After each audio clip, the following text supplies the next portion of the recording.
हमने पिछले वीडियो में पढ़ा था RBI, reserve bank of India. स्थापना हुई है 1 अप्रैल 1935 और इसने कार्य करना प्रारंभ किया 1 अप्रैल 1935। राष्ट्रीयकरण हुआ इसका 1 जनवरी 1949। 1 जनवरी 1949। इसका मुख्यालय कहां पर?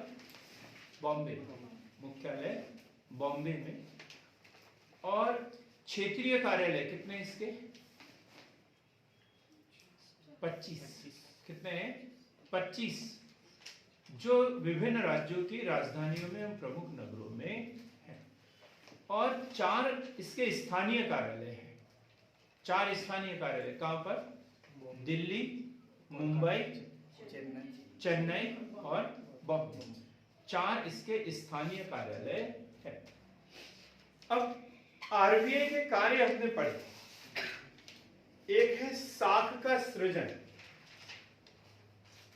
साख का सृजन किसका कार्य है? ये साख का सृजन करना किसका कार्य है? हाँ निधि बोलो। आरबीआई का है। हाँ आप बोलो। साख का सृजन नोट किया आपने? आरबीआई कार्य वगैरह है अभी कॉपी? हाँ रवि सर। आरबीआई सोचता हूँ थोड़ा सा कुछ कम होगा, लेकिन कम नहीं, उस पर पेट्रोल ही पेट्रोल डाल रहे हो आप लोग। ये व्यापारिक बैंकों का काम है। आरबीआई के कार्य हमने पूरे पढ़ा है, एक एक, कहीं हमने साख का सृजन नहीं बताया होगा। क्या किया जाए आप लोगों को समझ में नहीं आता एकदम। बेवकूफों की फौज हो गई है मेरे पास में, तो एकदम दुनिया के बेवकूफ मेरे फौज में भर्ती हुए हैं। साख का सृजन ये व्यापारिक बैंकों का कार्य है और आरबीआई क्या करता है? साख को नियंत्रित करता है। क्या करता है? साख को नियंत्रित करता है। दोनों क्वेश्चन याद होना चाहिए। साख का सृजन कौन करेगा? व्यापारिक बैंक। और साख को नियंत्रित कौन करता है? आरबीआई। पता चल गया प्रियंका? साख का सृजन व्यापारिक बैंक और साख का नियंत्रण RBI, reserve bank of India. अब ये साख का सृजन होता क्या है अमरदीप? क्या होता है साख का सृजन? साख यानी क्या होता है? क्रेडिट, ऋण है। व्यापारिक बैंकों की ऋण देने की क्षमता, ऋण देने की क्षमता, ये क्या कहलाती है? साख। ये क्या कहलाती है? साख। लिखेंगे व्यापारिक बैंकों की ऋण देने की क्षमता। अब क्या होता है? अब एक छोटा सा उदाहरण देखें हम। किसी बैंक की संपत्ति है 10,000 करोड़। 10,000 करोड़, 10,000 करोड़ रुपए। अब ये कितना उधार दे सकता है? 10,000 करोड़ दे सकता है। 10,000 करोड़ रुपए उधार दे सकता है ये, ठीक। अब कुछ जमाएं भी होगी, दूसरे बैंक, दूसरे जो कस्टमर वगैरह होगी उनकी जमाएं भी होगी, वो भी ऋण दे सकता है? तो अपने पैसे ही उधार नहीं देता। जैसे दूसरे बैंक, दूसरे कस्टमर की जो सावधि जमा होती है वो सब भी क्या करता है? ये ऋण दे देता, ऋण दे देता है। अभी हम मान चलो ये 10,000 करोड़ है टोटल। अब आरबीआई क्या करता है? विभिन्न प्रकार की शर्तें लागू कर देता है, जैसे सीआरआर, एसएलआर, ये सब लागू कर देता है। और उनके जो साख जो है, उधार देने की क्षमता जो है, उसको क्या कर लेता है? नियंत्रित कर लेता है। इन दरों को कम कर दे, कम कर दे तो इनके बैंक के पास में ज्यादा पैसा बच जाएगा, ज्यादा उधार देगा। और इन दर को बढ़ा दे तो पूरा का पूरा पैसा, अधिक पैसा कहां चल जाएगा? आरबीआई के पास में चल जाएगा। तो इनके पास उधार देने के लिए कम बचेगा। क्या बचेगा? कम बचेगा। तो इस तरीके से वो नियंत्रित करता है। आरबीआई की इच्छा के ऊपर निर्भर करता है कि व्यापारिक बैंक अधिक से अधिक ऋण दे या कम से कम। तो यही है साख नियंत्रण के उपाय। क्लियर हो गया?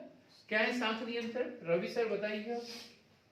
सर व्यापारिक बैंकों का साख नियंत्रण, हाँ सर साख नियंत्रण मतलब जो व्यापारिक बैंकों द्वारा इसका सृजन किया जाता है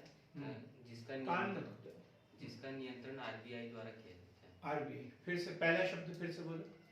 साख मतलब साख का सृजन व्यापारिक बैंकों की ऋण देने की क्षमता को नियंत्रित करना साख सृजन कहलाता है। क्या? व्यापारिक बैंकों की ऋण देने की क्षमता को नियंत्रित करना साख सृजन नहीं, साख नियंत्रण कहलाता है। पूरी बात एकदम आईने की तरह साफ हो जाना चाहिए। साख क्या है? व्यापारिक बैंकों के ऋण देने की क्षमता।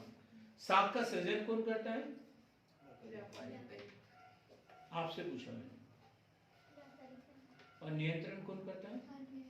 आरबीआई। नियंत्रण कौन करता है? आरबीआई। बात क्लियर हो गई एकदम। अब कौन कौन से उपाय करता है? तो दो तरीके के, एक है परिमाणात्मक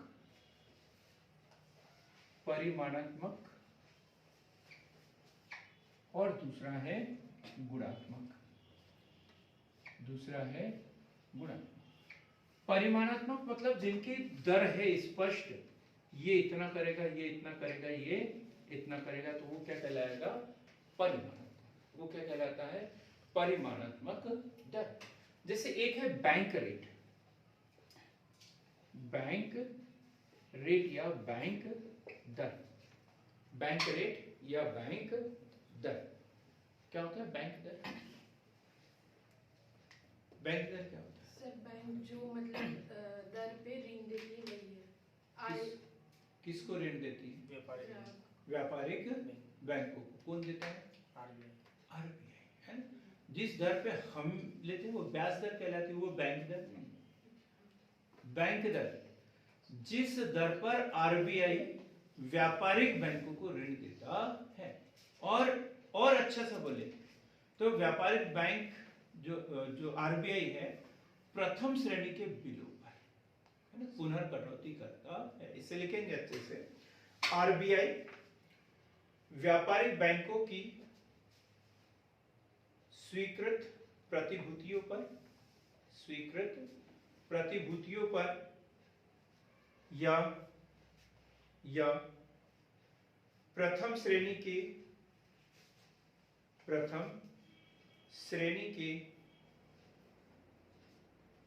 बिलों पर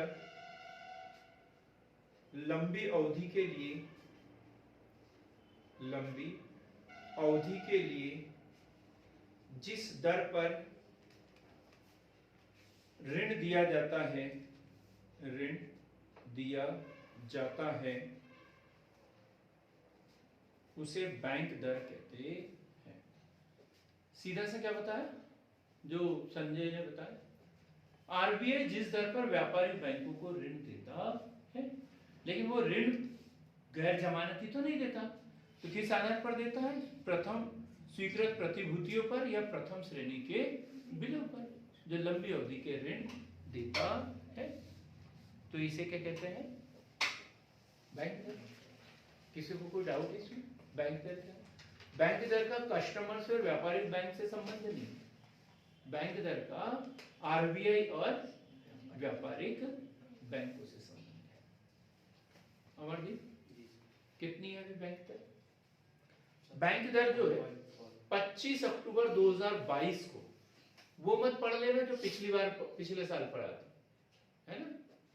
बहुत बड़ी गलती करोगे। 25 अक्टूबर 2022 को है ये 5.15%, 5.15%। इसको हमेशा अपडेट करते रहना, हर 3 महीने में बदल जाती है। क्लियर हो गई बात है? अब हम देखते हैं रेपो रेट। दूसरा रेपो रेट। अब साख नियंत्रण से बैंक रेट का क्या संबंध है? अब देखो, यदि ये बैंक दर कम होती है आरबीआई की, तो व्यापारिक बैंक क्या करते हैं? इससे ज्यादा ऋण लेते हैं और लोगों को उधार देते हैं। अब यही ब्याज दर ज्यादा हो जाएगी, बैंक रेट ज्यादा हो जाएगी। अब ये 10% से लेंगे तो नीचे कम से कम 11-12% पर लेंगे, देंगे, है? 12% पर कोई ऋण लेना चाहेगा क्या? पब्लिक नहीं। हो गया ना साफ नियंत्रित। अब यदि ये 5.15% है, इसको 3% करते हैं, 3% मान के चलो कर दे बैंक दर, तो ब्याज दर जो होगी 4% तक होगी, 5% तक होगी। कितना कम हो गया? हर कोई आदमी सोचेगा गाड़ी ले लेता हूँ, ब्याज बहुत ही कम देना पड़ रहा है। हो गया ना साफ का सृजन? क्लियर हो गई बातें? अब हम देख रहे हैं repo rate. Repo rate, repo rate क्या होता है? रेपो रेट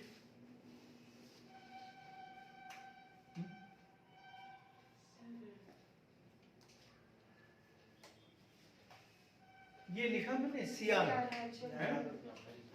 क्या? सीआरआर, नकद कोषानुपात, कैश रिजर्व रेशियो। ये 4-5% ये बैंकों की अंश पूंजी है, जो एक जमानत के रूप में कहा रहती है रिजर्व बैंक के पास, रिजर्व बैंक के पास।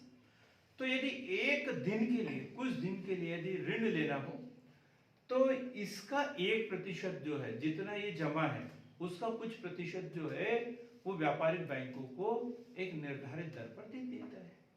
तो इसे क्या कहते हैं? Repo rate. पर ये सबको बराबर नहीं मिलता, सीआरआर के अनुपात में ही मिलता है। जितना आपका जमा होगा उसका कुछ प्रतिशत ही जो है वो ऋणों के रूप में मिल सकता है, एसएलआर को मेंटेन करने के लिए, है? क्या है? अभी हम पढ़ेंगे धीरे धीरे, एक एक करके बात समझ में आएगी। लेकिन ये सीआरआर के आधार पर ही मिलता है रेपो रेट। इसको लिखो जरा अच्छे से। सीआरआर जो व्यापारिक बैंकों का आरबीआई के पास जमा होता है, जमा होता है,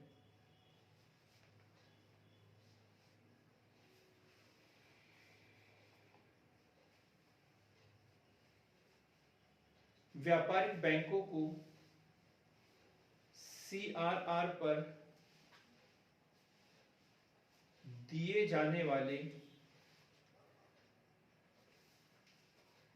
ऋण की दर को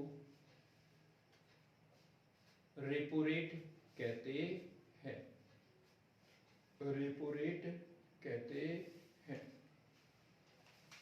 रेपो रेट, है ना? जितना भी जमा है उसका कुछ भाग जो है आप आरबीआई से उधार ले सकते हो, अपना ही पैसा है, अपन ही लेके, लेकिन उसका भी ब्याज देना पड़ेगा। तो जो ब्याज देंगे उसे क्या बोलेंगे? Repo rate. अभी कितनी है रेपो रेट? 5.90, 5.90। ये जितने भी आंकड़े नोट करवा रहा हूं ना मैं, ये एकदम करंट के नोट किए वाले मैंने, 25 अक्टूबर 2022 की स्थिति में, ठीक। अब हम पढ़ेंगे रिवर्स रेपो रेट। ये क्वेश्चन एग्जाम में पूछा जाता है, रिवर्स रेपो रेट। अब क्या है, ये 10,000 करोड़ रुपए थे, मान चलो सीआरआर के रूप में उसको 1,000 रुपए, 1,000 करोड़ लेना रखना था, और इसके रूप में 1,000 करोड़ एसएलआर के रूप में, ठीक। अब बचे कितने? 8,000 करोड़ बचे उसके पास में। 8,000 करोड़ का वो साख के रूप में दे सकता था, कस्टमर को ऋणों के रूप में वो दे सकता था। लेकिन कस्टमर के यहाँ तो सोयाबीन बहुत उत्पादन हुआ है, मक्का का भी बहुत उत्पादन हुआ है, पेमेंट भी मिल रहा है, उसको उधार लेने की जरूरत ही नहीं है, वो खुद ही अपने पैसे बैंक में जमा कर रहे हैं। तो अब 8,000 करोड़ किसी ने लिए ही नहीं उससे उधार, 4,000 करोड़ लिया, अब 4,000 करोड़ बच गया। अब उसको मालूम भी है कि अभी जो समय चल रहा है उसके अनुसार कोई ऋण लेने के लिए हमारे पास कोई आएगा नहीं, तो अब बैंक में पैसा तो डबल होगा नहीं रखे रखे। डबल तभी होता है जब वो चलन में होता है, कोई या तो उधार लेता है कुछ करता है तो होता है पैसा, रखे रखे होता है क्या। और यदि बैंक पूरा पैसा अपने बैंक में जमा रखने लग जाए तो उस बैंक का तो दिवाला निकल जाएगा, क्योंकि आरबीआई को ब्याज दे रहा है, पब्लिक को भी ब्याज दे रहा है, और पैसा क्या है जैसा का वैसा जमा करके रखा है, उससे कुछ मिल रहा है क्या उसको? नहीं, तो दिवाला निकल जाएगा उसका। तो उस शर्त पे क्या करते हैं, वो जो 4,000 करोड़ बचा है वो आरबीआई के पास जमा कर देगा। किसके पास? आरबीआई के पास। और इस पर जो ब्याज मिलेगा उसे क्या बोलेंगे? Reverse repo rate. अब इसमें आरबीआई जो है व्यापारिक बैंक को ब्याज देगा, तो उसे क्या बोलेंगे? Reverse repo rate. और ये हमेशा जो है रेपो रेट से कम होता है, रेपो रेट से कम होता है। व्यापारिक बैंक को नुकसान हो जाए, रिजर्व बैंक को नहीं होना चाहिए। तो ये 4% रहेगा, तो ये 3, पौने 3, 2.5 ऐसा रहेगा, मतलब 1-1.5% जो है हमेशा रेपो रेट कम ही होता है। वर्तमान में जो रिवर्स रेपो रेट है 3.21%, 3.35% रिवर्स रेपो रेट। बात क्लियर हो गई यहाँ तक? बैंक दर, रेपो रेट और रिवर्स रेपो रेट। अब हम देखेंगे CRR। CRR क्या है? CRR नकद कोषानुपात, cash reserve ratio, cash reserve ratio, नकद कोषानुपात, कैश रिजर्व रेशियो। क्या है इसमें? अनुसूचित बैंक, यह अनुसूचित बैंकों पर लागू है। अब क्या होता है दीक्षा अनुसूचित बैंक?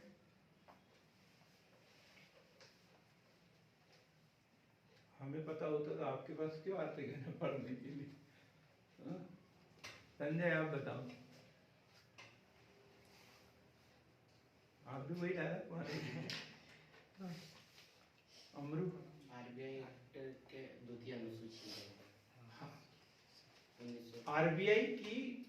आरबीआई अधिनियम की द्वितीय अनुसूची, द्वितीय अनुसूची में शामिल बैंकों को क्या बोलते हैं? अनुसूचित बैंक। तो जो अनुसूचित है, वे अनुसूचित कौन से होंगे इसके विषय में भी पढ़ेंगे, उसकी शर्तें क्या है वो पूरा डिटेल में पढ़ेंगे। अभी हम यहाँ इतना ही बोलते हैं, जो अनुसूचित है आरबीआई की दूसरी अनुसूची में शामिल बैंक, उन बैंकों को नकद कोषानुपात रखना होता है। अब नकद कोषानुपात उतना रखते हैं जो आरबीआई तय कर लेता है, निर्धारित कर लेता है। एक अनुपात जो है, लिखेंगे इसे, प्रत्येक अनुसूचित बैंक को आरबीआई के पास निश्चित निर्धारित कोष जमा करना होता है, जो कि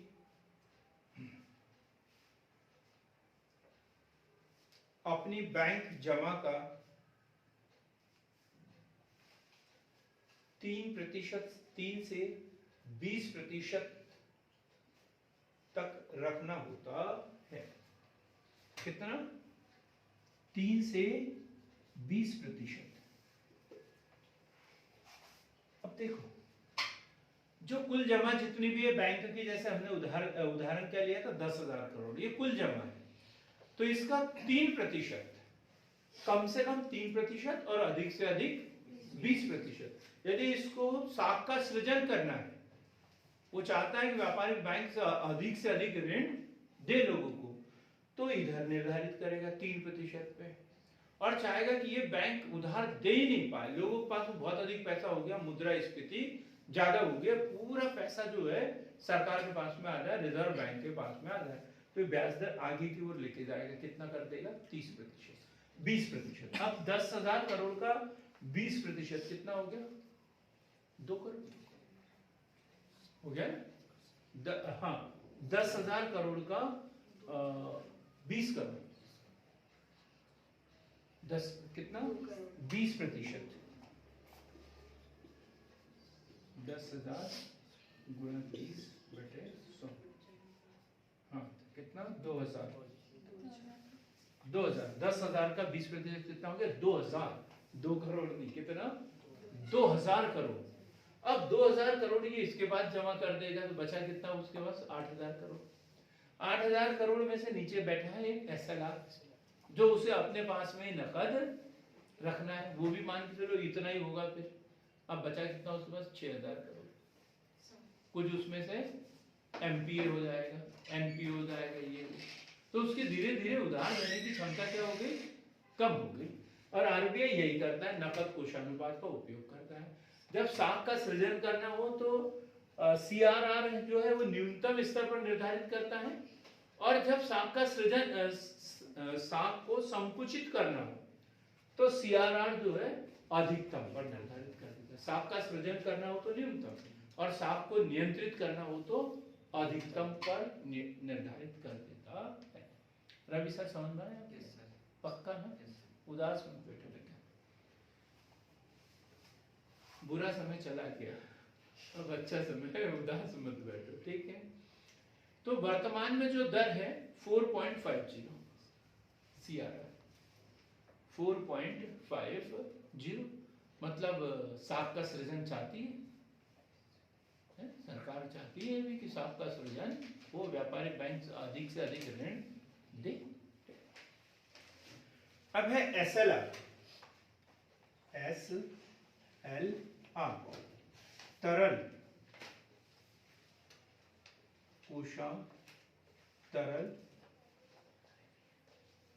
कोषानुपात, तरल कोषानुपात, ठीक? SLR तरल कोषानुपात। अब ये सेम ऐसे ही, ये नकद कोषानुपात है तरल, तो नकद कोषानुपात ये भी अनुसूचित बैंकों पर ही लागू होता है, ठीक? और ये रिजर्व बैंक के पास में जमा रहता है।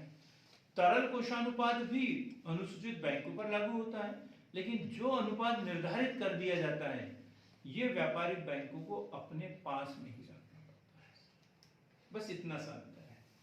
नकद कोषानुपात RBI के पास में अमानत के रूप में जमा रहता है, और तरल कोषानुपात उसी व्यापारिक बैंक के पास में हमेशा रहना चाहिए, ठीक? अब ये भी कुछ फिक्स है कि लिखा नहीं ना अपन, रिजर्व बैंक व्यापारिक बैंकों के लिए, रिजर्व बैंक व्यापारिक बैंकों के लिए यह निर्धारित करता है कि,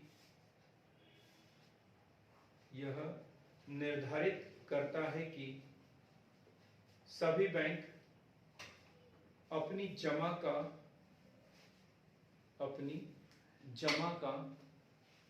एक निश्चित प्रतिशत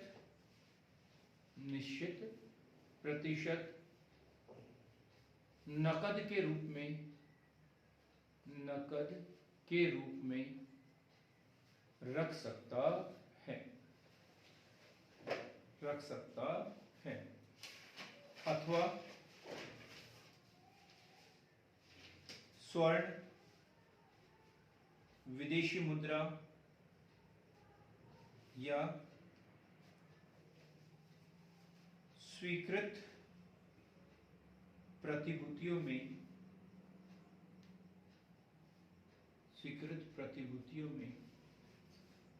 रखना अनिवार्य है।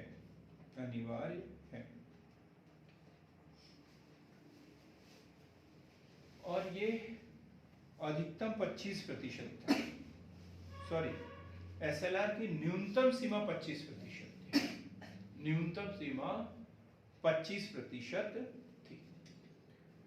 भाई जितना भी लेन देन होता है उसका 25% कम से कम, इससे ज्यादा हो सकता है, 30% हो सकता है, 35% हो सकता है, क्योंकि हमने उधार दिया, अब किसी ने जमा किया अपने पास में और अपन ने पूरा उधार दे दिया और दूसरे दिन कोई मांगने आ गया तो फिर क्या देंगे उसको, है ना? तो इसलिए ये था कि कम से कम 25% जो है वो अपने पास में रखना चाहिए, ये नियम था, ताकि कोई भी कस्टमर जब चाहे तब पैसा लेकर चला जाए। कभी कभी ऐसा होता है कि हम किसी से उधार ले लेते हैं, बोलते जब जरूरत पड़ेगी तब ले लेना, और फिर सोयाबीन वगैरह बो देते हैं, खाद बीज डाल देते हैं, सब कुछ, फिर कोई मांगने आता है तो क्या बोलते हैं अमरदीप, बोलते भाई अब तो कुछ नहीं है, सोयाबीन कटेगी तो ही मिलेगी। और बैंक में ऐसा चल सकता है क्या? नहीं, तो दिक्कत हो जाएगी, इसलिए अनिवार्य कर दिया। वर्तमान में ये दर 18% है, वर्तमान में क्या कर कितनी प्रतिशत है? 18% है। क्यों है 18%? जबकि न्यूनतम 25% होना चाहिए था, लेकिन अभी 18% है, तो उसका कारण भी है, लिखेंगे आगे।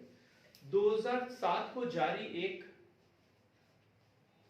2007 को जारी एक अध्यादेश के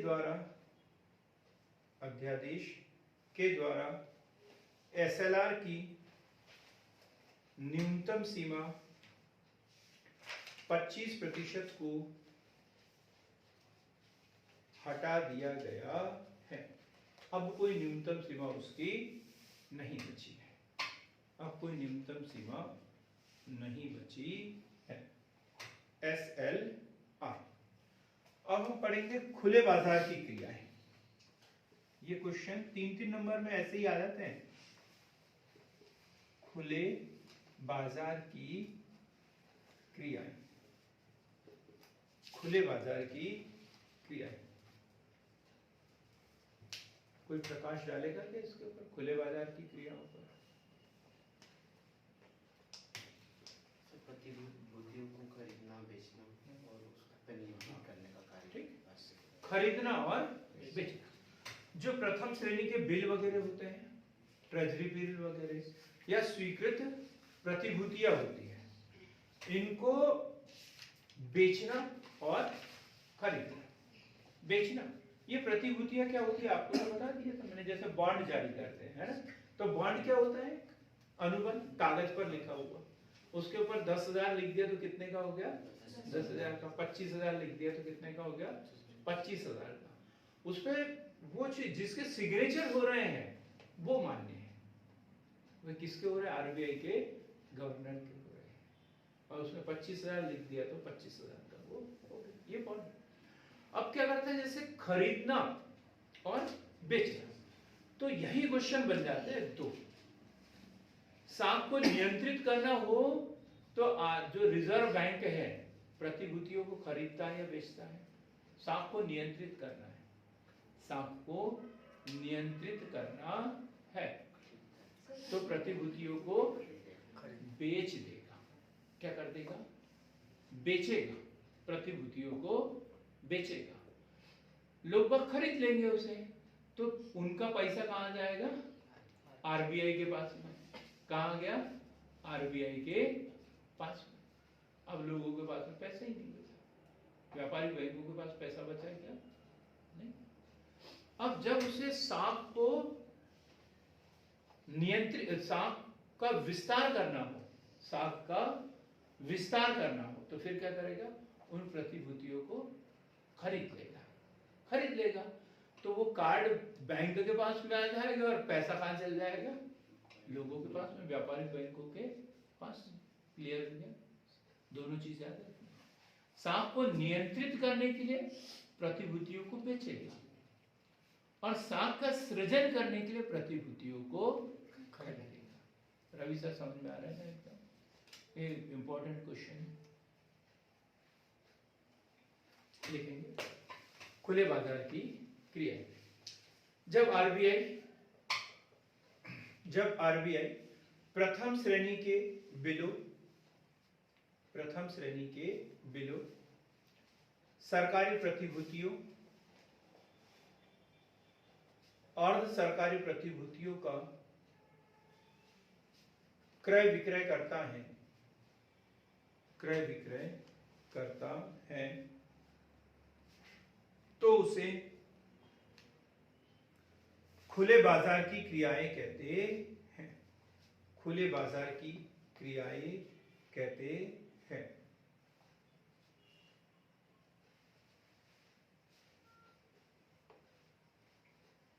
जब साख का सृजन करना हो या साख का विस्तार करना हो तो आरबीआई प्रतिभूतियों को क्रय कर लेता है, क्रय कर लेता है, जिससे अर्थव्यवस्था में मुद्रा की तरलता में, मुद्रा की तरलता में वृद्धि हो जाती है, तरलता में वृद्धि हो जाती है। ऐसे ही दूसरा लिख लेंगे, क्या? जब साख को नियंत्रित करना हो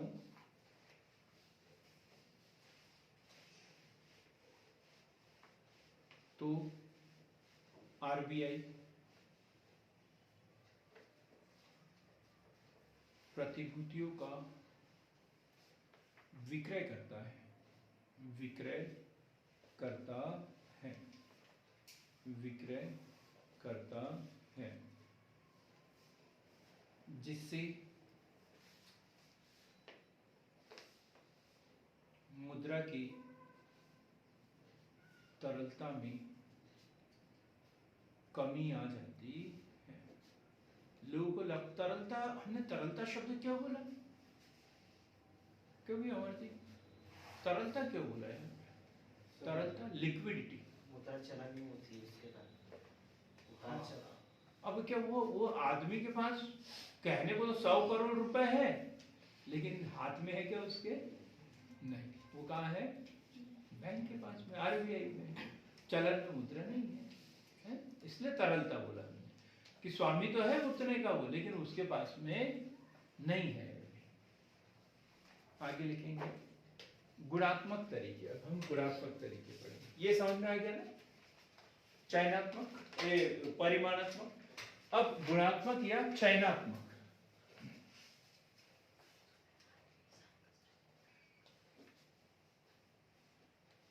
नंबर 1, चयनात्मक साख नियंत्रण। चयनात्मक साख नियंत्रण क्या होता है? चयनात्मक साख नियंत्रण कंट्रोल, मतलब सिलेक्ट करना कि किस साख को कंट्रोल करना। हाँ, ये मेरा दोस्त है, ये मेरा दुश्मन है, एक को खुश करना है, दूसरे को डांटना है, ऐसा चयन कर लेना है। आरबीआई ये तय कर लेता है कि किस क्षेत्र में साख का सृजन होने देना है और किस में नहीं। जैसे किसानों को ऋण दे देना है, व्यापारियों को नहीं देना है, किस तरीके का चयन करना है। ठीक, लिखेंगे इसमें आरबीआई एक्ट की धारा 21 के तहत, धारा 21 के तहत किसी विशेष क्षेत्र में ऋण देने के लिए प्रेरित करना तथा किसी क्षेत्र में ऋण देने के लिए प्रतिबंध करना है, प्रतिबंधित करना, प्रतिबंधित करना। क्या है इसमें? जैसे माइक्रो फाइनेंस का पढ़ा ना अपन ने, किसानों के लिए, छोटे दुकानों के लिए बोलते हैं किसी को भी, किसी बैंक को कि इनको मना करना ही नहीं है ऋण देना है। होम लोन के लिए ऋण बड़ा आसानी से मिल जाता है। तो ऐसे किसी क्षेत्र में ऋण देने के लिए सुविधाजनक बना देना, कम दस्तावेज, कम शर्तें, कम ब्याज दर के आधार पर। और कुछ क्षेत्र ऐसे हैं जहाँ पर ब्याज ऋण नहीं देना, उसके ऊपर प्रतिबंध लगा देना, तो इसे क्या बोलेंगे, चयनात्मक साख नीति। दूसरा है नैतिक दबाव की नीति। नैतिक दबाव की नीति, नैतिक दबाव की नीति। अब इसमें ऐसा कोई फिक्स नहीं है कि इसी क्षेत्र को नहीं देना है, इसी को नहीं देना है, ऐसा कुछ नहीं बोला। बस उनको ये बोला कि कम से कम ऋण स्वीकृत करना है। तो एक दो दस्तावेजों की संख्या बढ़ाने लगा देना, 3 साल की जगह 5 साल का उनसे ITR मांग लेना। लोग वैसे ही क्या करेंगे, बैंक जाएंगे, 2-4-10 चक्कर लगाएंगे और फिर नहीं जाएंगे, बोले मिलता ही नहीं है पैसे। तो इस तरीके से नैतिक दबाव की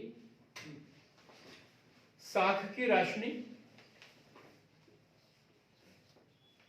साख की राशनिंग, राशनिंग यानी क्या होता है, राशनिंग, राशन कार्ड तो सबको पता है, राशनिंग नहीं पता।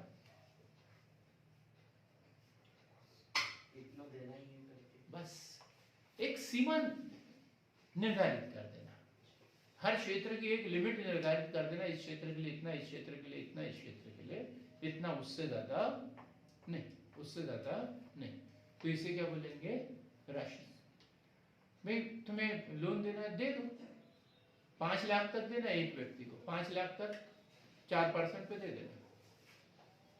और कोई 10 लाख मांगता है तो 20% बता देना, बस हो गई ना राशि। लोग बाग लेंगे ही नहीं। कोई 20% में कोई ब्याज से पैसा लेगा क्या? 5 साल में डबल, 5 साल में डबल, बात क्लियर हो गई ना? ये राशि नहीं कहलाती। ये कोई लिमिट निर्धारित कर देना, वहां तक देना है, उसके बाद में नहीं देना। तो साख की राशि लिखेंगे। व्यापारिक बैंकों पर ऋण देने की एक सीमा तय कर देना, ऋण देने की एक सीमा तय करना। पुनर्वित्त की व्यवस्था करना,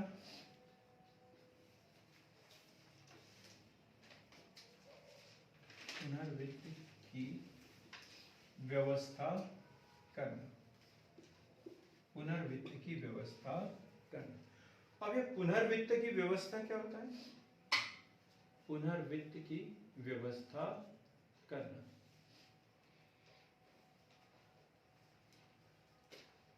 दूसरी जगह से उधार कर देना। RBI, SBI यदि ऋण देना चाहता है तो SBI को बोलना कि हम तुम्हें और, जैसे नाबार्ड कृषकों को ऋण देना चाहता है तो वर्ल्ड बैंक से, मुद्रा कोष से, कहीं से भी ऋणों की उसकी व्यवस्था कर देना। तुम पैसे उधार दो, कहीं से लगेगा तो मैं लाके, ये गारंटी देना। ये क्या रहता है? पुनर्वित्त की व्यवस्था करना। क्योंकि अंतिम ऋणदाता कौन है? RBI, अंतिम ऋणदाता RBI। पुनर्वित्त की व्यवस्था करना लिखेंगे इसमें। व्यापारिक बैंक अपने, नहीं ये नहीं, व्यापारिक बैंक अपने जमा के आधार पर ऋण देने के अलावा, ऋण देने के अलावा अन्य स्रोतों से, अन्य स्रोतों से RBI द्वारा धन की व्यवस्था करना, धन की व्यवस्था करना।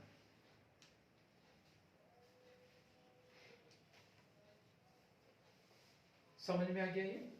गुणात्मक साख नियंत्रण हमेशा बड़ा क्वेश्चन आएगा। साख नियंत्रण कौन करता है? RBI। साख का सृजन कौन करता है? व्यापारिक बैंक। क्या उपाय है उसके? 2, परिमाणात्मक और गुणात्मक।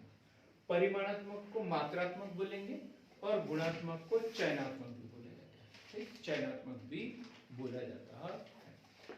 एक है MSF, इसे अलग से याद कर लेंगे, ये अभी अभी क्या उदाहरण है।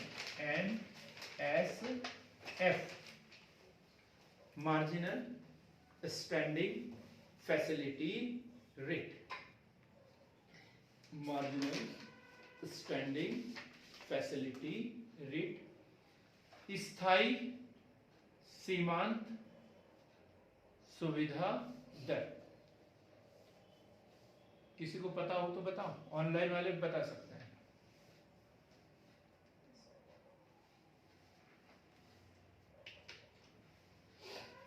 स्थायी सीमांत सुविधा दर, हाँ कोई बता दो ऑनलाइन वाले, यदि अपनी मधुर आवाज में कोई बोले तो अच्छा लगेगा मुझे।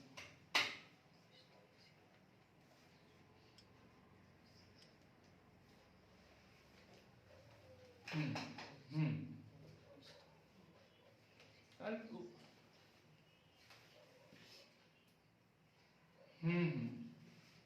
हाँ ठीक है, बहुत बढ़िया मैडम, आपने सही बोला। ये जो SLR है कितना प्रतिशत होना चाहिए, न्यूनतम 25%। फिर 2007 में एक अध्यादेश द्वारा 25% को खत्म कर दिया, तो कितना रखना पड़ेगा फिर, जो RBI बोलते, जो RBI बोलते। अब पता चला कि शाम तक तो लेन देन ही हुआ, 4 बजे तक जितने लोग आए जमा करने वाले कर लिया, जिसने उधार लेना था ले लिया, जिसने अपने खातों से पैसे निकालना था निकाल लिया। अब शाम को जब हमने हिसाब किताब किया तो देखा चला ये 18% तो बचा ही नहीं है। अब क्या करें, अब क्या करें, तो अब हमें दूसरे किसी बैंक से उधार लेना पड़ेगा। पूछेंगे भाई विजया बैंक में, इलाहाबाद बैंक में, पंजाब नेशनल बैंक में, बोलेंगे भाई हमारे पास में SLR मेंटेन करने के लिए कमी है यार, सुबह तक के लिए चाहिए, क्योंकि सुबह तक हमारे 2 कस्टमर आने वाले हैं, 5-5 लाख रुपए जमा करने वाले हैं। आज ही जमा करने वाले थे लेकिन किसी कारणवश वो आ नहीं पाए टाइम पे और अब क्लोजिंग हो गई हमारी। तो बोलेंगे हाँ ठीक है देता हूँ ना, 20% लगेगा। कितना, 20%। कब तक का, रात भर का, रात भर का 20%। अब मजबूरी है, इनको लेना पड़ेगा, नहीं तो डिफाल्टर हो जाएंगे। और ऐसे ही होता था, और इस चक्कर में ही पास सौदेबाजी होते रहती थी। इसलिए RBI ने क्या कर दिया, भाई जो आपका CRR जमा है वहां पे उसका 1% RBI दे देता है 1 दिन के लिए, 1% है ना, लिखेंगे इसे। SLR की सुरक्षा के लिए CRR का 1% उधार एक निर्धारित दर पर RBI द्वारा व्यापारिक बैंकों को 1 दिन के लिए जिस दर पर ऋण दिया जाता है उसे MSF marginal standing facility rate कहते हैं। किस दिन नहीं दिया जाता है, शनिवार के दिन नहीं दिया जाता, रविवार को तो बंद ही रहता है ना, क्योंकि 1 दिन के लिए दिया जाता है, शनिवार को देंगे तो 2 दिन का हो जाएगा, तो इसलिए शनिवार को वो क्लोजिंग हाफ डे कर लेते हैं बीच में, ताकि पूरा हिसाब किताब मिला ले 5 बजे तक, है ना, नहीं तो 2 दिन का ब्याज देना पड़ेगा, दूसरे बैंक से लेना पड़ेगा। क्लियर हो गई ये बात। अब RBI को इतना बड़ा काम सौंपा है, क्या RBI ये सब करने में सफल रहा है, साख को नियंत्रित करने में सफल रहा है या असफल रहा है, ढेर सारी बातें हैं। तो हम यहाँ पर पढ़ेंगे RBI की सफलताएं एवं असफलताएं। क्योंकि हमने पिछले वीडियो में आरबीआई भी पढ़ा, तो उसकी कार्य प्रणाली ये सब कुछ पढ़ा है, लेकिन उसकी सफलताएं और असफलताएं नहीं पढ़ी। तो अब हम ये क्वेश्चन भी तैयार कर लेते हैं, आरबीआई की सफलताएं एवं असफलताएं।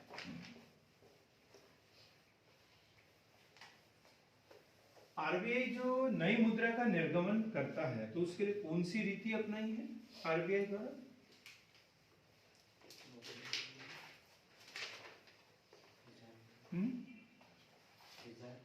क्या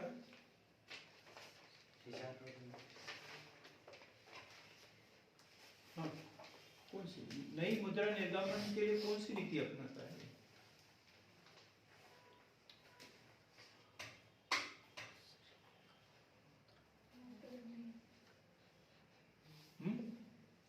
कोई भी बता दो, ऑनलाइन वाले बता दो। सफलताएं पढ़ रहे हैं और अपने को वही नहीं पता कि कौन सी नीति अपनी। मौद्रिक नीति, बहुत ही बढ़िया बोला आपने। न्यूनतम कोष प्रणाली, कौन सी?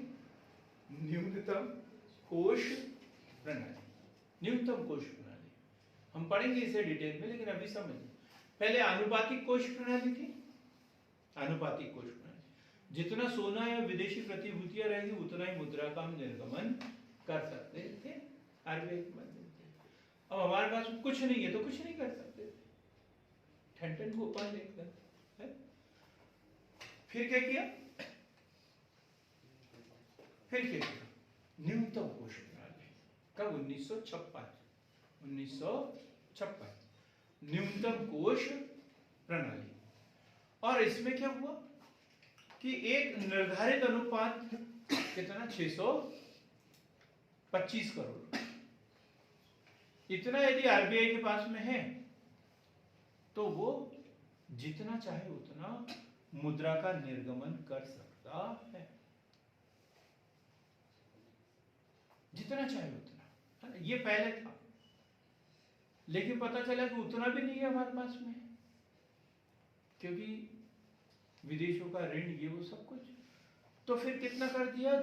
200 करोड़ रुपए। कितना? 200 करोड़ रुपए। 200 करोड़ रुपए का न्यूनतम कोष यदि आरबीआई के पास में है, 200 करोड़ में भी कितना? 115 करोड़ रुपए का सोना और 85 करोड़ रुपए की विदेशी प्रतिभूतियां। 115 करोड़ रुपए का सोना और 85 करोड़ की विदेशी प्रतिभूतियां। इतना यदि हमारे पास में है तो आरबीआई जितना चाहे उतना नई मुद्रा का निर्गमन कर सकता है। ये न्यूनतम कोष प्रणाली। क्लियर हो गया हमारी? तुम्हारे समझ में? पहले कितना था ये कोष? मुझे थोड़ा सा डाउट है, 525 शायद, है 525 या 625, बहुत दिन से ये पढ़ा नहीं तो रिकॉल नहीं हो रहा। लेकिन वर्तमान में कितना है? 200 करोड़। इसमें भी 115 करोड़ रुपए का सोना और 85 करोड़ रुपए की विदेशी प्रतिभूतियां। और ये 625 है या 525, इसको मैं जरा कंफर्म करवा दूंगा, उसको बाद में नोट कर लेंगे हम। तो न्यूनतम कोष प्रणाली जरा सर्च करना इसमें, इसका लॉक कर दो। भगवान ने हाथ भी तो दिए हैं। आरबीआई ने तो ये इसमें क्या लिखेंगे? न्यूनतम कोष प्रणाली के द्वारा मुद्रा निर्गमन नीति में लोच। क्या हो गया? लोच। क्या हो गया? लोच। तो न्यूनतम कोष प्रणाली के द्वारा मुद्रा निर्गमन नीति में लोच। पहले क्या था? अनुपातिक कोष प्रणाली, फिर न्यूनतम कोष प्रणाली, और न्यूनतम कोष प्रणाली में फिर और सुधार कर दिया। आपने देख लिया क्या? इधर न्यूनतम कोष प्रणाली में सुधार, इसको रोकते आएगा।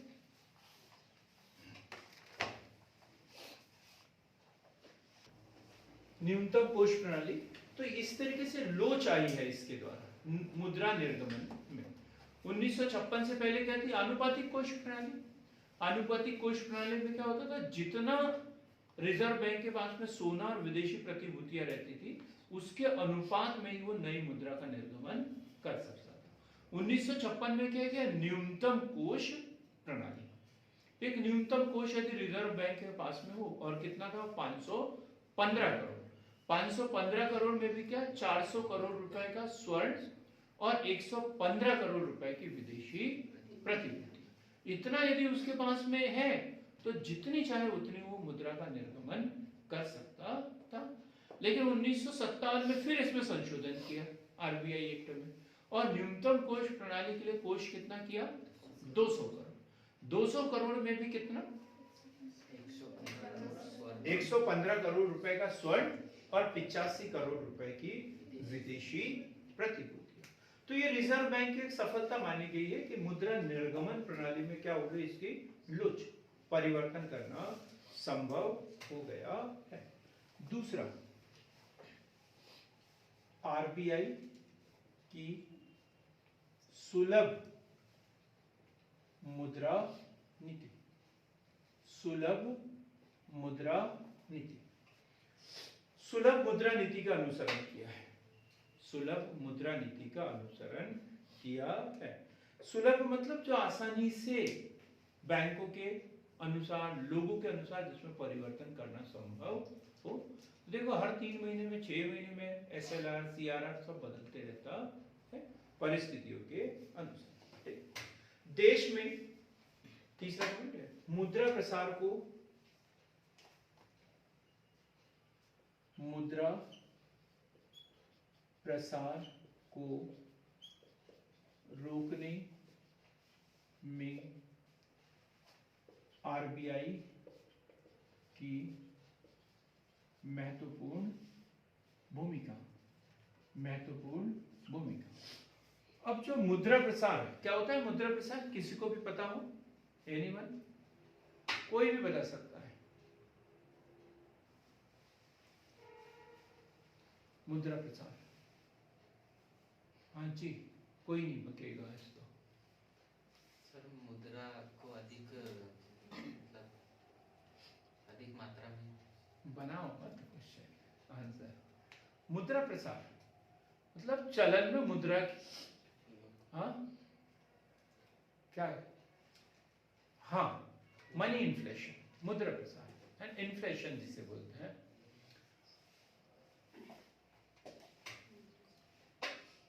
मुद्रा का चलन में बहुत अधिक हो जाना और उस कारण उसका मूल्य कम हो जाना, ठीक है।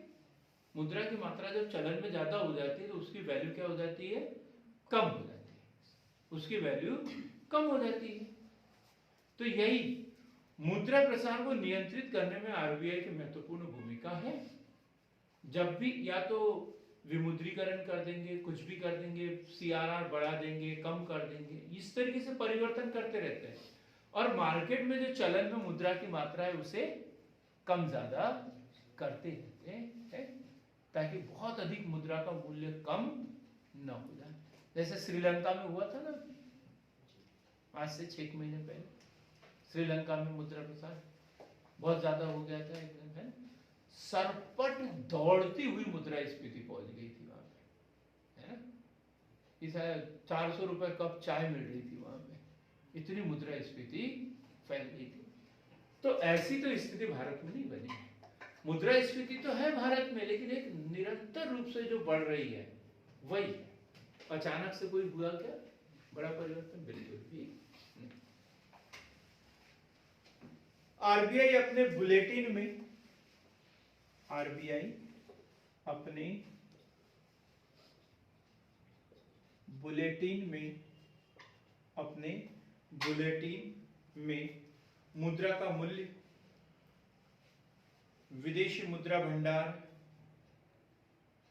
विदेशी मुद्रा भंडार, विदेशी ऋण से संबंधित आंकड़े, विदेशी ऋण से संबंधित आंकड़े प्रकाशित किए जाते हैं।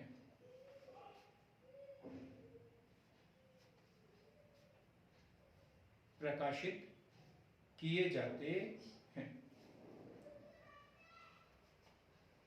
तो आरबीआई अपने बुलेटिन में क्या मुद्रा का मूल्य विदेशी मुद्रा भंडार कितना है ये पूरे आंकड़े प्रकाशित करते रहते हैं। ठीक? रुपए के बाह्य मूल्य को स्थिर रखना, रुपए के बाह्य मूल्य को स्थिर रखना, क्या बोलते हैं इसे? विदेशी विनिमय दर, फॉरेन एक्सचेंज रेट। भारत की जो मुद्रा का मूल्य है विदेशी मुद्राओं की तुलना में, कुछ मुद्राओं की तुलना में कम है, जैसे डॉलर वगैरह इसकी तुलना में कम है, लेकिन एक दिन में कम या ज्यादा हुआ क्या? नहीं। जो अंतर धीरे धीरे धीरे धीरे बढ़ रहा है तो वो बढ़ रहा है, अचानक कोई परिवर्तन नहीं हो रहा है। बात क्लियर हो गया? दूसरे देशों में क्या होता है, कभी ज्यादा हो जाता है कभी कम हो जाता है, जैसे उस देशों के हाथ में डोर हो ही नहीं, अपने आप जैसे कागज कैसे हवा में उड़ता है, कागज हवा में उड़ता है, पतंग भी हवा में उड़ती है, और दोनों में क्या अंतर है प्रियंका? सर कागज अपनी मर्जी से उड़ता है, पतंग की डोर हाथ में लेती है। अच्छा, मतलब हाँ, नहीं कागज अपनी मर्जी से नहीं उड़ता और पतंग अपनी काबिलियत से उड़ती है। पतंग कैसे उड़ती है? अपनी काबिलियत से उड़ती है, और कागज हवा के झोंकों से उड़ता है। तो ये जो हमारी जो विदेशी मूल्य है हमने निर्धारित किया हुआ है और हम उसके ऊपर कायम रहे हैं, हम जैसा चाहते हैं वैसे ही बना हुआ। तो हमें भी पतंग बनना है, कागज नहीं कि हवा के झोंके से एमएड बीएड जो जो मिला वो सब कर लिया, ऐसा नहीं करना है। अपने को अपनी काबिलियत के हिसाब से जो हम चाहते हैं वही करना है। क्लियर होगी बातें? आरबीआई ने देश के अनेक स्थानों पर, आरबीआई ने देश के अनेक स्थानों पर क्षमा शोधन गृहों की स्थापना की, अनेक क्षमा शोधन गृहों की स्थापना की। अपन ने पढ़ा आरबीआई का मुख्यालय बॉम्बे में, 4 स्थानीय कार्यालय, 25 क्षेत्रीय कार्यालय, और इसके अलावा जहां आरबीआई नहीं है वहां पर एसबीआई इसके अभिकर्ता के रूप में, एजेंट के रूप में कार्य करता है। किसके लिए? समाशोधन गृह के लिए। क्या होता है समाशोधन गृह? हिसाब किताब करना, कितने बैंकों से कितना आया कितना गया, जैसे चेक वेक अब ये सब होने लग गया। क्या बोलते हैं इसे? किसी भी चेक को एक बैंक का दूसरे बैंक से कनेक्ट होना, उसे क्या बोलते हैं? कोई बताए ऑनलाइन वाले? जैसे ये क्लियरिंग हाउस के रूप में कार्य करता है, तो बैंक में एक नया फंक्शन शुरू हुआ था ना आज से 7-8 साल पहले। ऑनलाइन वाले बताएं कोई भी? चेकआउट बोलते सर। नहीं, जब तक नहीं बोलोगे आगे ही नहीं बढ़ेंगे हम। कौन सी बैंक है जिसको एक दूसरे बैंक से आपस में कनेक्ट रहते हैं ना ये? हाँ? Lead bank. ना, हजारा मैडम बताइए ना कैसे काम चलेगा ऐसे में? शांतनु जी आप बोलो। हाँ? समाशोधन गृह को क्लियरिंग हाउस में एक ही शब्द पूछ रहा सभी लोगों से, कोर बैंकिंग। कोर बैंकिंग है। अब हम एक जगह अकाउंट हो एसबीआई में, तो भारत में दूसरी जगह कहीं अकाउंट खोलने की जरूरत है क्या? नहीं, कहीं से भी उसे एक्सेस कर सकते हैं। ये कोर बैंकिंग वाला है। ये नया फंक्शन आया था 2007-8 में, कोर बैंकिंग वाला है। तो अब क्या हुआ कि दूसरे बैंक के, जैसे यहाँ बैतूल में एचडीएफसी है, महाराष्ट्र बैंक है, पंजाब नेशनल बैंक है, एसबीआई है। अब किसी का एक ही इसमें बैंक है और दूसरे का चेक मिल गया तो भी अपने बैंक में जाके लगा देते हैं। फिर दूसरे दिन क्या होता है, सुबह 10 बजे वो सारे बैंकों के प्रतिनिधि वहां आपस में बैठते हैं, मैं तुम्हारा इतना, तुम्हें इतना मैं दूंगा, तुमसे इतना लूंगा। ये जो हिसाब किताब होता है वो क्या कहता है, क्लियरिंग हाउस। हम किसी भी एटीएम से पैसे निकाल लेते हैं, हमारा अकाउंट किसी और में होता है, किसी भी एटीएम से निकाल लेते हैं, तो वो जो उसको मैनेज करते हैं, फिर कहाँ से कितना निकला, किसका ज्यादा हुआ, किसका कम हुआ, ये जो हिसाब होता है वो कहलाता है क्लियरिंग हाउस, समाशोधन गृह। और ये कब से कब और आसान हो गया, कोर बैंकिंग के कारण, कोर बैंकिंग इसमें। ठीक, क्लियर हो गई ये बात। तो ये पूरा हिसाब किताब कौन करता है, आरबीआई करता है। लेकिन जहां आरबीआई की ब्रांच नहीं है तो वहां उसके अभिकर्ता के रूप में, एजेंट के रूप में कौन करता है, एसबीआई करता है, एसबीआई करता है। हाँ बोलिए।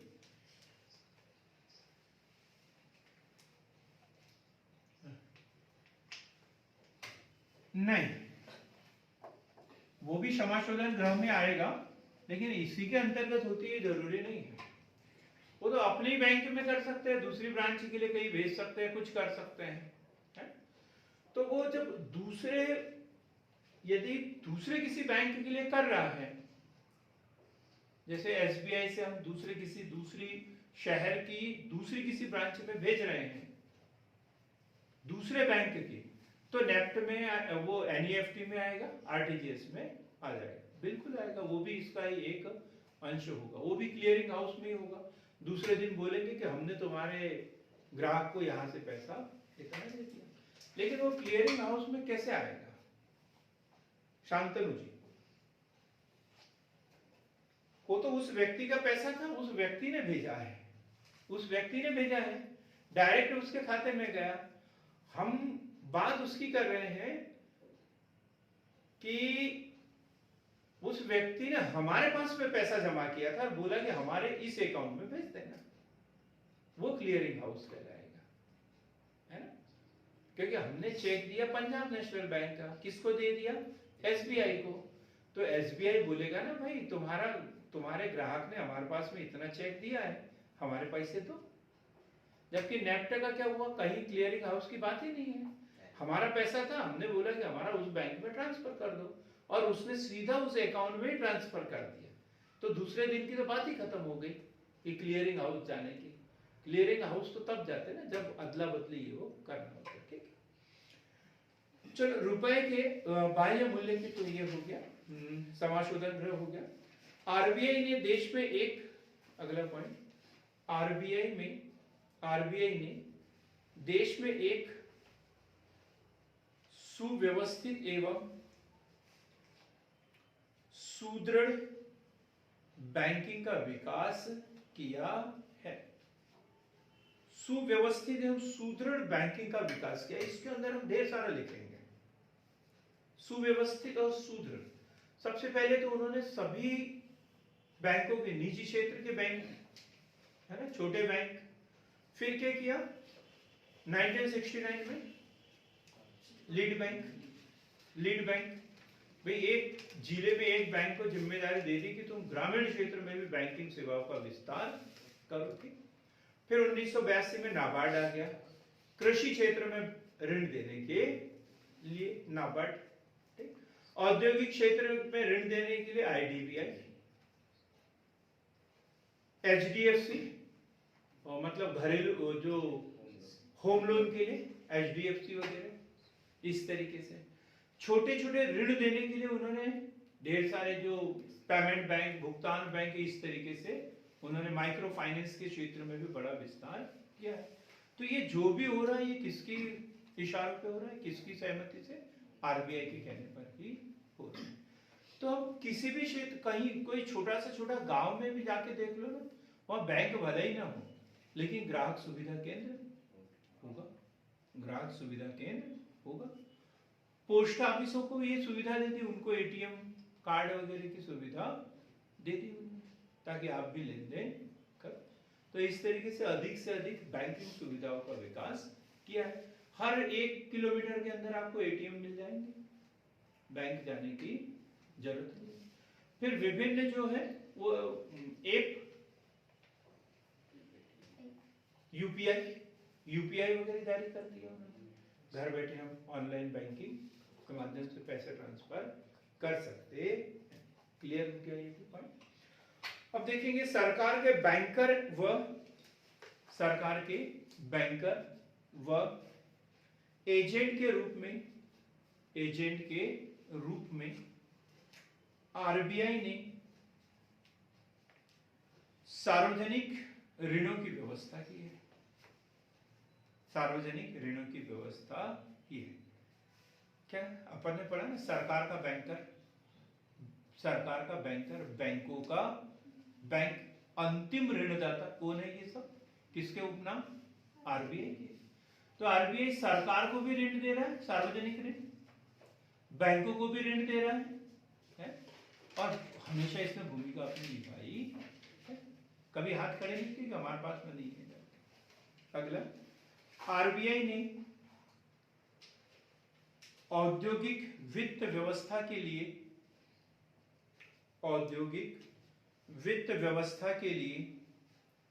ऋणों की व्यवस्था की है। ऋणों की व्यवस्था की है। यही आईडीबीआई के माध्यम से, आईसीआईसीआई के माध्यम से। लास्ट पॉइंट, आरबीआई ने नाबार्ड की स्थापना करके कृषि साख में महत्वपूर्ण भूमिका निभाई है। महत्वपूर्ण भूमिका निभाई है।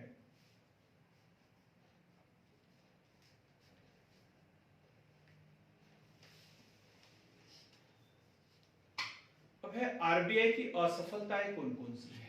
सफलताएं तो पढ़ ली अपन ने, कमियां कौन कौन सी है, तो इसी को थोड़ा सा और इसमें देखेंगे।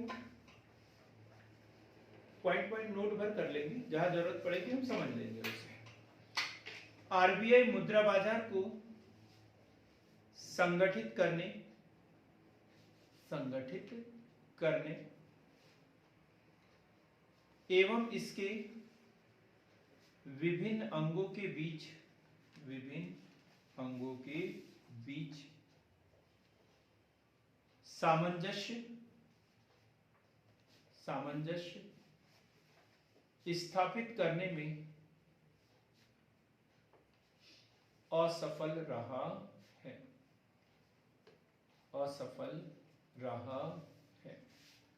मुद्रा बाजार क्या होता है?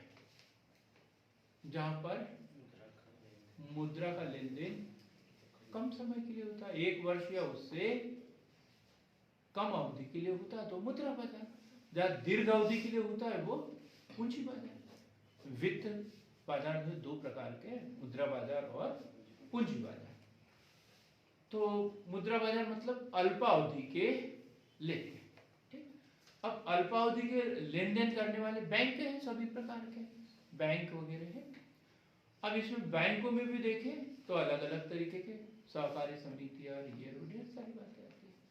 तो अनुसूचित बैंक, गैर अनुसूचित बैंक, निजी बैंक, पेमेंट बैंक, और इन सबकी ब्याज दर में कहीं ना कहीं कुछ न कुछ अंतर देखने को मिलता है। आरबीआई इनको पूर्ण रूप से नियंत्रित करने में सफल नहीं हुआ है।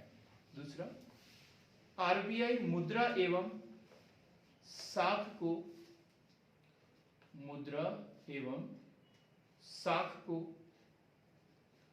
बाजार मांग तथा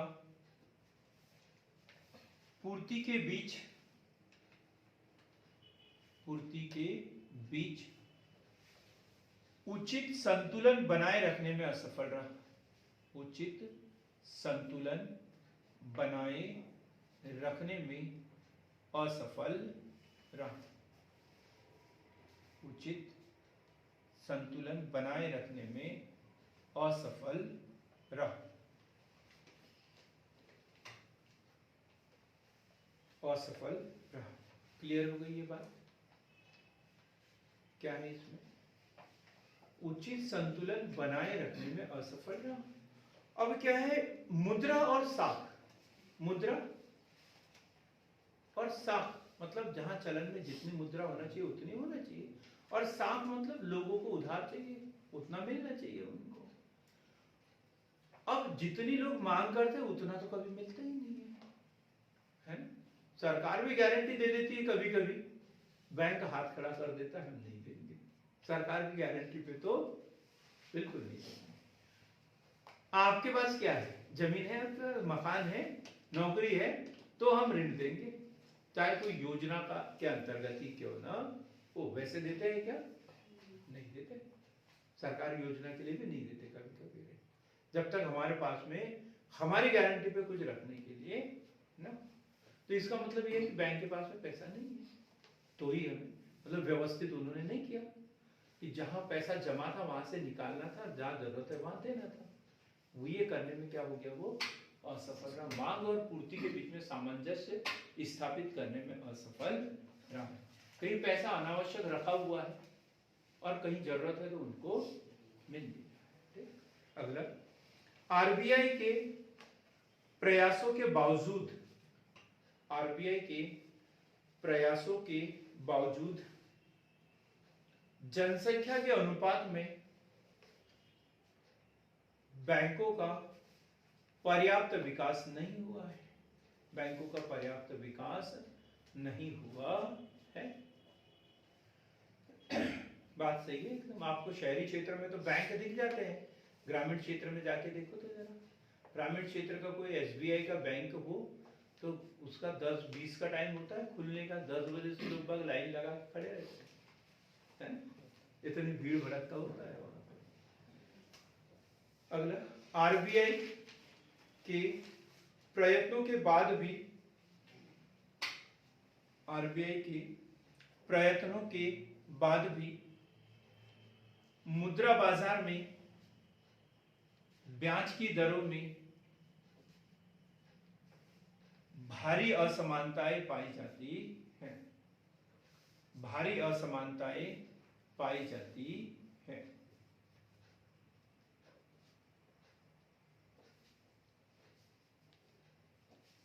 मुद्रा बाजार अलग अलग बैंक की ब्याज दर जो होती है, जैसे अभी हम जाएंगे ऋण लेने के लिए, एसबीआई में मेरा अकाउंट है, एसबीआई में जाएंगे तो देंगे नहीं, एचडीएफसी में जाएंगे तो बोले अब भी ले लो, लेकिन ब्याज दर एक में 8%, दूसरे में 16%। डर लगता है एकदम। प्राइवेट बैंक का फोन आता है तो उतने में डर लगने लग जाता है? होता है ना ऐसा। तो भी एक सरकारी और एक प्राइवेट है, लेकिन पैसा ही तो दे रहे ना उधर, दोनों। ब्याज दर में तो अंतर नहीं होना चाहिए ना। अंतर हो तो मामूली हो, 0.5% का, ये तो डबल का तो अंतर नहीं होना चाहिए ना। लोग बहुत डरते हैं व्यापारिक बैंक, ये प्राइवेट बैंक से ऋण लेने से। वो तो मजबूरी में लेते हैं, और जिसने ले लिया फिर वो 10 साल के लिए कहीं का रहता भी नहीं। ये भी हो सकता है। आरबीआई द्वारा प्रकाशन का कार्य संतोषजनक नहीं रहा है। जो हमने पढ़ा ना उसके बुलेटिन, विदेशी मुद्रा भंडार, मुद्रा की मात्रा, ब्याज दर, ये जो आंकड़े जो प्रकाशित करते हैं ये भी सही समय पर सही आंकड़े नहीं होते हैं। आरबीआई रुपए का विदेशी मूल्य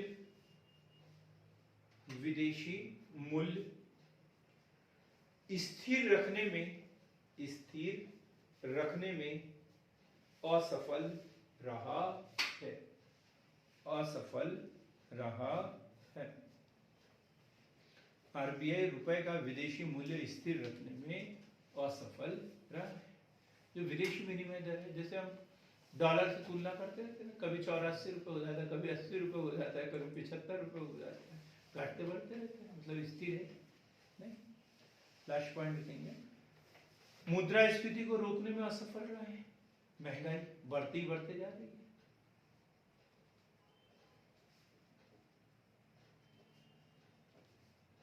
बढ़ते जा रही है। इस तरीके से आज जो है हमने क्या क्या देखा? आरबीआई के साख नियंत्रण की विधियां और आरबीआई की सफलताएं और असफलताएं। एक शब्द हमने पढ़ा प्रथम श्रेणी के बिल, खुले बाजार की प्रक्रिया, खुले बाजार की क्रिया है, उसमें प्रथम श्रेणी के बिल पढ़ा था, और ये होते हैं ट्रेजरी बिल। क्या होता है ट्रेजरी बिल? सर 3 प्रकार के रहते हैं, एक 91 दिन का, एक 184 डेज का और एक 91, 102 और 300 नहीं, 91, 182 और 364 दिन आरबीआई द्वारा जारी किया जाता है ये, है ना? आरबीआई द्वारा अल्पकालीन प्रतिभूति जिसके माध्यम से सरकार उधार लेती है, सरकार उधार लेती है आरबीआई से, है। और आरबीआई द्वारा किया जाता है 3 अवधि के लिए, 91, 182, 364 दिन के लिए। तो ऐसे ही हमारे साथ में बने रहिए। अगला जो वीडियो होगा भारत में मुद्रा प्रणाली का विकास से होगा, तो इस वीडियो को देखना न भूले। इसमें हम सिंधु घाटी की सभ्यता से लेकर वर्तमान समय तक कौन कौन सी मुद्रा प्रणाली देश में प्रचलित रही है, सिक्के कैसे थे, नोट कैसे थे, हम एक एक चीज का बड़ा डिटेल में वर्णन करने वाले हैं, पढ़ने वाले हैं। तो हमारे चैनल को लाइक कीजिए, शेयर कीजिए, अधिक से अधिक लोग इसे सब्सक्राइब करें। धन्यवाद।